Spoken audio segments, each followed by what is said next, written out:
አይቴ ብሔራ ለጥበብ። በስመ አብ ወወልድ ወመንፈስ ቅዱስ አሐዱ አምላክ አሜን። የልዑል እግዚአብሔር ሰዎች፣ የመስታወት ሚዲያ ተከታታዮቻችን በልዑል እግዚአብሔር ስም እንደምንሰነበታችሁ አሜን። በምሕረት በቸርነት የጠበቀን እግዚአብሔር አምላካችን ስሙ የተመሰገነ ይሁን። በዛሬው የአባቶችን ወግ ሳምንታዊ መርሃ ግብራችን ታሪካቸውን የምንዘግበው መጋቢ ብሉይ ወሐዲስ የኔታ ኃይለ ሚካኤል ዘደብረ ሃይማኖት እስቴ መካነ ኢየሱስ ይሆናሉ። እግዚአብሔር አምላካችን የአባታችን በረከት በሁላችን ላይ ያሳድርብን። እኒህ ሊቅ የኔታ ኃይለ ሚካኤል በ1923 ዓ.ም በወሎ ጠቅላይ ግዛት በቦረና ሳይንትና በመካነ ሰላም መካከል ላይ ድንበር ላይ በምትገኘው ምስካበ ቅዱሳን እየተባለች በምትጠራው ታሪካዊት ገዳም ነው የተወለዱት። እንግዲህ ከተወለዱ በኋላ ያው በዚያው በገዳሙ ያስተምሩ ከነበሩት ከመምህር ፈንታ ከፊደል እስከ ዳዊት ያለውን ተምረዋል። ከዚያ ቀጥሎ በዚያው ደብር ላይ ምዕራፉን ጾመ ድጓውን ተምረው ዲቁና ተቀብለዋል። ከዛም ቀጥሎ በዚያው በገዳሙ ስርዓተ ገዳሙን ተከትለው አዲሱን ተከትለው ወደ ገዳሙ ገብተው ገዳሙን ማገልገል ነው የጀመሩት። ረጅም ጊዜ ገዳሙን በማገልገል ነው ጸንተው የኖሩት። በተለይም ደግሞ የገዳሙ መጋቢ በመሆን ረጅም ጊዜ ያገለገሉ እንደነበር ታሪካቸውን በሚዘግቡ መጻሕፍት እናገኛለን። ከዚያም በኋላ በአማራ ሳይንት አካባቢ ከሚገኙ አንድ ሊቅ መምህር ገብረ ጻድቅ ከሚባሉ ገብተው የሰረር ኩላን ቅዳሴ 3 ዓመት ተምረው በመምህርነት ተመርቀዋል። ከዚያም በኋላ ተመልሰው በዚያው በምስካበ ቅዱሳን ገዳም ቅኔ ያስተምሩ ከነበሩ መምህር ገብረ ጊዮርጊስ ከሚባሉ የቅኔ መምህር ቅኔ በሚገባ ተምረው ብሉያቱንም ከዳዊት ሲቀራቸው የቀረውን ተምረዋል። እንግዲህ የአጋጣሚ ነው የኋላ ረጅም ጊዜ የቆዩባቸው የኔታ ገብረ ጊዮርጊስ ሌላ ናቸው፣ የሐዲስ መምህራቸው። እኒያው ደግሞ ሌላ ገብረ ጊዮርጊስ ናቸው። ከኒያ ከመምህር ገብረ ጊዮርጊስ ቅኔውንም መጻሕፍተ ብሉያቱን ተምረዋል። እግረ መንገዱን በተለይ ደግሞ ስርዓተ ገዳሙን ምናኔውን ብሕትውናን በሚገባ ተዋህደውታል። እነዚህን ሁሉ ከተማሩ በኋላ በዚያው በገዳሙ እንደውም ገና 18 ዓመት እንደሆናቸው እንደመነኮሱ ቀሲስ ከፍ ያለው መራሒ በዝክረ ሊቃውንት መጽሐፋቸው ጠቅሰዋቸዋል። እያገለገሉ ማዕረገ ቅስናን ከአቡነ ይስሐቅ ተቀብለው ቁምስናንም እንዲሁ በዛው ዘመን ከአቡነ ይስሐቅ ተቀብለው ሲኖሩ ወደ መካነ ኢየሱስ አምደ ሃይማኖት መካነ ኢየሱስ መጥተው ከዚያ በኋላ ያው በመካነ ኢየሱስ መጻሕፍተ ብሉያቱን መጻሕፍተ ሐዲሳቱን ፍትሐ ነገሥቱን ያስተምሩ ከነበሩት ከታላቁ ሊቅ ከመምህር ገብረ ጊዮርጊስ መጻሕፍተ ሐዲሳቱን ተምረው ብሉያቱን ከልሰው እዚያ ቀርቷቸው የነበረውን የዳዊት ትርጓሜ እንደገና በሚገባ ቀጽለው ፍትሐ ነገሥቱን ዳዊት ውዳሴ ማርያሙን ኪዳን ትምህርተ ኅቡዓቱን መላልሰው ተምረው በዚያው እያገለገሉ መጻሕፍቱንም ከመምህራቸው ጋር እንደ ምክትል መምህር ነው እያስተማሩ ረጅም ጊዜ ነው የኖሩት የኔታ ኃይለ ሚካኤል። ከዚያ በኋላ በ1953 ዓመተ ምህረት ብፁዕ አቡነ ዮሐንስ መምህር ገብረ ጊዮርጊስን ወደ አክሱም መጥተው በዚያ በአክሱም ትርጓሜ መጻሕፍትን ያስተምሩልኝ ብለው ግብዣ ባደረጉላቸው ጊዜ የኔታ ኃይለ ሚካኤል መምህራቸውን መምህር ገብረ ጊዮርጊስን ተከትለው ጉዞ ሲነሱ ህዝቡ ሁሉ አንደኛ መምህራቸው እኔ ብሄድ አንተ መሄድ የለብህም፣ ወንበሩ መፈታት የለበትም፣ ተቀመጥ በወንበሬ ተናገር በከንፈሬ በእኔ ተተክተህ አስተምር ብለው ህዝቡም ደግሞ እሪ ብሎ እርስዎ ሲሄዱ ቢያንስ በእርስዎ ምትክ የሚሆነን ይስጡን እንጂ እንዴት ሁነን ያለ መምህር እንቀራለን ብለው ሲጮህባቸው ፈቃድ እግዚአብሔር ሆኖ የኔታ ኃይለ ሚካኤል እየወደዱም ባይሆን የህዝቡንም ሐዘን የመምህራቸውንም ትእዛዝ ለመፈጸም ጉባኤ ቤቱም ተበትኖ እንዳይቀር በማሰብ ከመምህራቸው ተለይተው እንደገና ወደ መካነ ኢየሱስ ቀርተው በመምህራቸው ወንበር ተቀምጠው ከዚያ በኋላ መጻሕፍተ ሐዲሳቱን፣ መጻሕፍተ ብሉያቱን፣ ፍትሐ ነገሥቱን፣ ኪዳን ትምህርተ ኅቡዓቱን፣ ቅዳሴ ወዳሴ ማርያሙን ትርጓሜ ረጅም ዘመን ከ50 ዓመት በላይ አስተምረዋል። የኔታ ኃይለ ሚካኤል ፍጹም ንጹሕ ድንግል መናኝ ግን ደግሞ የተለየ ትሩፋት ያላቸው ናቸው። በደብረ ሃይማኖት መካነ ኢየሱስ ሲኖሩ የኔታ ኃይለ ሚካኤል እጅግ ጸሎተኛ፣ እንደ ቀድሞ መምህራን በወንበር ብቻ ሳይወሰኑ ሕዝብ መምከር፣ መገሰጽ፣ በበዓላቱ ተገኝተው በማስተማር ሕዝቡ ከኃጢአት እንዲርቁ፣ መናፍቃን ከኑፋቄ እንዲመለሱ፣ ከሃዲያን ከክህደት እንዲመለሱ እንዲያውም ከልዩ ልዩ ሃይማኖት ከክህደት ከኑፋቄ የመጡ ሰዎች ወደ የኔታ ኃይለ ሚካኤል ከደረሱ ሳይመለሱ አይቀሩም። ጸጋቸው ነው ይባላል። የኔታ ኃይለ ሚካኤል አግኝተው ያስተማሩት ሰው ከምንኛውም ሃይማኖት ከየትኛውም የክህደት አይነት ይምጣ የኔታ ኃይለ ሚካኤል ካገኙት ክርስትናን ተቀብሎ ኦርቶዶክሳዊ ሆኖ ጸንቶ የሚኖርላቸው ትልቅ ጸጋ ያላቸው እድለኛ ሊቅ ናቸው። የኔታ ኃይለ ሚካኤል ወንበሬ ይበቃኛል ሳይሉ ህዝቡ ከኃጢአት እንዲታቀብ፣ ጽድቅን ቅድስናን ገንዘብ እንዲያደርግ፣ ኑፋቄ እንዳያጠቃው ጠንክረው ማስተማር፣ አካባቢው በመናፍቃን እንዳይጠቃ ማድረግም እጅግ በጣም ታላቅ ስራ የሰሩ ትልቅ ሊቅ ናቸው የኔታ ኃይለ ሚካኤል። የኔታ ኃይለ ሚካኤል ከወንበራቸው፣ ከፍቅራቸው፣ ከምናኔያቸውና ከትዕግስታቸው በተጨማሪ እጅግ የሚደንቀው ደግሞ ማብላት ማጠጣት ትልቁ ስራቸው ነው። እንግዲህ እሳቸው ፍጹም መናኝ ምንም የሌላቸው ናቸው። ነገር ግን ከህዝቡም ከዚያም አሰባስበው አሳርሰው አስቆፍረው በትልልቅ በዓላት የሚዘክሩት ዝክር ግን ነገስታት የሚያገቡትን ግብር የሚመስል ከህዝቡ ብዛት የተነሳ ከሊቃውንቱ ብዛት የተነሳ አንድ ጊዜ ገብቶ መስተናገድ ስለማይችል 3 ጊዜ 4 ጊዜ ጭምር አንድ ጊዜ የበላው ወጥቶ ደግሞ ሌላ ገብቶ እያለ እስከ 3 ጊዜ እስከ 4 ጊዜ 3-4 ዙር እየተስተናገደ የሚሄድበት የድሮውን የነራስ ጉግሳን ግብር የሚመስል ዝክር የሚዘክሩ እጅግ ደግ ሊቅ ነበሩ የኔታ ኃይለ ሚካኤል። እንግዲህ በተለይ ዝክር የሚዘክሩባቸው ቀናት በዘመን መለወጫ በዓመቱ የቅዱስ ዮሐንስን ዝክር በሰፊው በዙሪያው ያሉ ሊቃውንትን ጠርተው ደቀ መዛሙርቶቻቸውን ምዕመናኑን ሰብስበው በሰፊው ይዘከራል።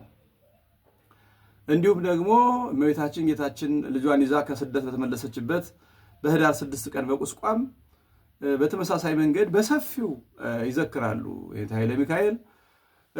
ከዚያ ባለፈ የጌታችን ልደት መካነ ኢየሱስ ያው አንዱ ክብረ በዓሉ ታኅሳስ 29 ቀን ስለሆነ ታኅሳስ 29 ቀን በዙሪያው በእስቴና በአካባቢው ያሉ ሊቃውንት በሙሉ ተሰብስበው ደቀ መዛሙርቱም ህዝቡም 3 ዙር 4 ዙር እየገባ የሚመገበው ታላቅ ዝክር ይዘክሩ ነበረ።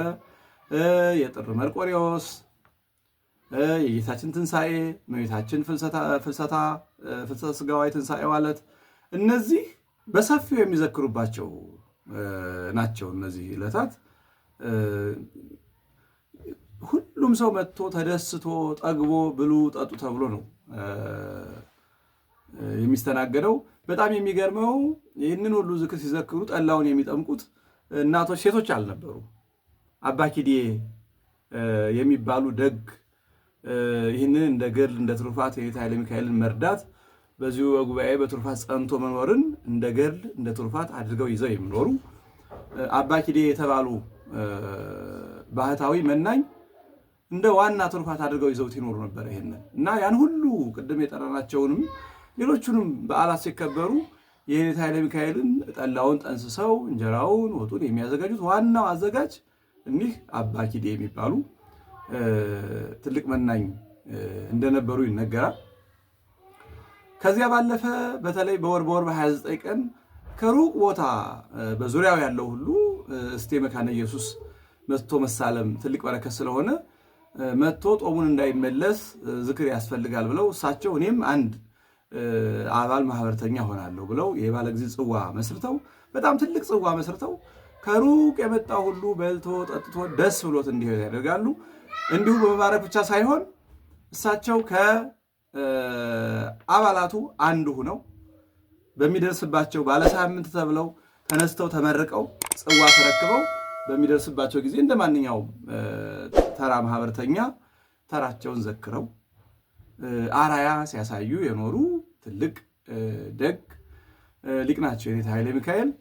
በዚያ ላይ ያው የምናኔያቸውንና የፍቅራቸውን ነገር አብራቸው የኖሩ አሁንም በወንበራቸው ያሉት የኔታ አረጋወይን ሲገልጹት እጅግ በጣም ያስቀናል። ትልቅ ትንሹ ሲመጣ ብድግ ማለት ልማዳቸው ነው። የኔታ ኃይለ ሚካኤል ሰው ተቀምጠው የማያሳልፉ በጣም የሚገርሙ ለሰው የማይገልጿቸው ብዙ ገድላት ያሏቸው በጣም የበቁ በተለይ ወደ መጨረሻው አካባቢ ከከፍተኛ ብቃት የደረሱ ነገር ግን ያንን ብቃታቸውን ለማንም ሳይገልጹ በሕዝብ መካከል እየኖሩ እስቴ መካነ ኢየሱስ በጣም ብዙ ሕዝብ ያለበት ሰፊ ትልቅ ደብር ነው። ነገር ግን ያንን እንደ በረሃ እንደ ገዳም አድርገው ምናኔያቸውን ሰውረው በብቃት በደግነት የኖሩ እስከ ለተሞታቸው ድረስ ወንበር ከማስተማር ከደቀ መዛሙርት ሳይለዩ ከጸሎት ከትሩፋት ሳይለዩ እግዚአብሔርን በማገልገል ለራሳቸው ለሆዳቸው የማይጨነቁ በትህርምት አብዛኛውን ጊዜ በትህርምት የሚኖሩ በጥቂቱ አቀምሰው ወንበር በማስተማር ጸሎታቸውን እንደ ምግብ አድርገው የኖሩ ናቸው የኔታ ኃይለ ሚካኤል። ከዛም ባለፈ ደብሩ ከፍ ብሎ እንዲያድግ እስቴ መካነ ኢየሱስ እሳቸው ባሉበት እስከ 2 ጊዜ ድረስ እንዲታደስ በማድረግ በመምከር በማስተማር ትልቁ ስራቸው ይሄ ነው። ሌላኛው የኔታ ኃይለ ሚካኤል አንዱ ተግባራቸው ከወንበራቸው በአውደ ምሕረት ከመምከር ባለፈ በአካባቢው ባልና ሚስትም ሲጣሉ ሰው ሲጣላ ዋና አስታራቂ ብእሴ ሰላም ናቸው። ከየኔታ ኃይለ ሚካኤል ድሮ ሳይታረቅ የሚመለስ የለም ሰው ሆኖ ሰይጣን ካልሆነ በስተቀር። ስለዚህ በአካባቢው የተጣሉ ሰዎች በብዙ ሰው ተሞክረው አልሆን ካለ አይ እንግዲህ ከየኔታ ይሄዱ እንጂ የኔታ ይዩዋቸው የኔታ ይምከሯቸው ተብሎ ወደ የኔታ ኃይለ ሚካኤል ነው የሚሄዱት። ከሳቸው ከደረሰ የማይታረቅ ሰው የለም እና የአካባቢው ማህበረሰብ ሲጣላ በማስታረቅ ሰላም በመፍጠር ከልዩ ልዩ ቦታ ደግሞ በሰይጣን ፈተና የተቸገሩ የተጨነቁ ኃጢአት የሚፈታተናቸው ሰዎች ሲሄዱ በጥቂት ምክራቸው ፈውሰው ነው የሚልኩት። እንዲህ አድርግ፣ እንዲህ ኑር፣ ይህንን ጸልይ፣ እንዲህ ጹም፣ እንዲህ አኗኗርን በዚህ መንገድ አስተካከል ብለው የኔታ ኃይለ ሚካኤል የመከሩ ሰው ከዚያ በኋላ ያ ፈተና የማይመለስበት እጅግ በጣም የምክር አባት ናቸው። በጣም ትሁት፣ ሁሉን ሰው በፍቅር ሁሉን ሰው በትህትና የሚያከብሩ እንግዲህ እንዲህ ጥቂት ናቸው። በሕዝብ መካከል እየኖሩ ምናኔውም ተሳክቶላቸው መንኑ ዓለም ምስለ ዓለም ወምስለ ሰራዊት በትሕትና ተብሎ የሚጠቀስላቸው ጥቂት ሰዎች ናቸው። በዓለም እያሉ ዓለምን መናቅ ከሕዝብ ጋር እየኖሩ ፍጹም ባህታዊ ሆኖ መኖር ያውም ደግሞ በፍቅር መኖር እንዲህ ያለውን ጸጋ የሚያገኙት ጥቂት እንደ የኔታ ኃይለ ሚካኤል ያሉ ደጋግ ሰዎች ናቸው እንጂ ብዙ ሰው አያገኘውም። እና የኔታ ኃይለ ሚካኤል እንዲህ በማድረግ በርካታ ሊቃውንትን ከ90 በላይ በመምህርነት መርቀው የላኳቸው በርካታ ሊቃውንት አሉ። እስከ ሊቃነ ጳጳሳት ድረስ የደረሱ አሉ። አሁንም ወንበራቸው ሳይታጠፍ የራሳቸው ደቀ መዝሙር የኔታ መጋቢ ብሉይ ሐዲስ የኔታ አረጋወይን ወንበሩን ይዘው ነው የሚገኙት። ደብረ ሃይማኖት እስቴ መካነ ኢየሱስ ከጥንት ጀምሮ ቀደም ብሎ ትልልቆቹ ሊቃውንት ቀደምት ሊቃውንት እነ ምሬስድሮስ ጭምር የኖሩበት የተማሩበት ያስተማሩበት ቦታ ነው። እስካሁን ድረስ የእሳቸው ጸሎት ረድቶ ቦታውም ወንበሩ ሳይታጠፍ ተማሪውም ሳይቀንስ እያስተማረ ነው የሚገኘውና የኔታ ኃይለ ሚካኤል እንግዲህ እስከ እርግናቸው ዘመን ድረስ ማስተማራቸውን ሳይተው ማስታረቃቸውን፣ መምከራቸውን፣ መገሰጻቸውን፣ ተጋድሏቸውን ያንኑ ሰፊ ድግስ የሚጠይቅ ዝክራቸውን ሳያቋርጡ 82 ዓመት ኑረው በተወለዱ በ82 ዓመታቸው ታኅሳስ 16 ቀን 2005 ዓመተ ምህረት ከቀኑ 10 ሰዓት ከዚህ የድካምና የመከራ ዓለም አርፈው ከ50 ዓመት በላይ ባስተማሩበትና ባገለገሉበት ገድል ትሩፋት በሰሩበት በደብረ ሃይማኖት እስቴ መካነ ኢየሱስ ክቡር ስጋቸው በክብር አርፎ ይገኛል። ወንበራቸውም ሳይታጠፍ ይገኛል። እንግዲህ እስቴ መካነ ኢየሱስ ትንሽ ከትልልቅ ከተሞች ወጣ ያለ ስለሆነ ጉባኤ ቤቱ ብዙ ድጋፍ ይፈልጋል። የተጀመረ ጉባኤ ቤት አለን የተሃይረገ ወይንም ብዙ ይደክማሉ። ተማሪውን በማስተማር ሌት ተቀን እረፍት የላቸውም። ነገር ግን የተጀመረውን ጉባኤ ቤት መፈጸም፣ ለዛ የሚያስፈልጉ የልማት አውታሮችን መዘርጋት፣ ደቀ መዛሙርቱ እንዳይራቡ ሠርከ ኅብስቱን በሚገባ ማቅረብ ብዙ ነገር ይጠይቃል። ከምዕመናን የሚጠበቀው እንግዲህ የእነኝታ ኃይለ ሚካኤልን የእነኝታ ገብረ ጊዮርጊስን በረከት ለማግኘት ጉባኤ ቤታቸውን በመደገፍ በማጽናት እነሱን የመሰሉ ደቀ መዛሙርት ከጉባኤው እንዲወጡ በማድረግ እኒህ ሊቃውንት እንዲደገሙ ማድረግ ይቻላል። የሞት መድኃኒቱ መውለድ ነው እንደሚባለው በጉባኤ ቤትም ሊቃውንት ሲያልቁ መድኃኒቱ ጉባኤ ቤቱን መደገፍ ነው። እነኝታ ኃይለ ሚካኤል እነኝታ ገብረ ጊዮርጊስ እንደገና ይወለዳሉ። ጉባኤ ቤት ማህፀነ ለምለም ስለሆነች እና እንዲህ ያሉ ብሩሃን ቅዱሳን ደጋግ ሊቃውንት የወጡበትን አሁንም ሰዓት እነ ርዕሰ ሊቃውንት አባ ገብረ ኪዳን ተምረው የወጡበት ጉባኤ ቤት እና ሌሎችም ትልልቅ ሊቃውንት እየወጡበት ያለው ጉባኤ ቤት ነው። ይህንን ጉባኤ ቤት ምዕመናን መደገፍ እንደልባቸው መጠቆም እፈልጋለሁ። የታላቁ አባታችን የኔታ ኃይለ ሚካኤል ረድኤታቸው በረከታቸው በሁላችን ላይ ይደርብን ይቆየን። አባቶችን ወግ የሚለውን መርሃ ግብርና መስተዋት ሚዲያን ለሁሉም በማዳረስ ሊቃውንት አባቶቻችንን ልጆቻችን እንዲረዷቸው ማድረግ የበኩላችንን አስተዋጽኦ እናድርግ የሚለውን ጥቆማ እግረ መንገዱን መጠቆም ፈልጋለሁ። ወስብሐት ለእግዚአብሔር። ይቆየ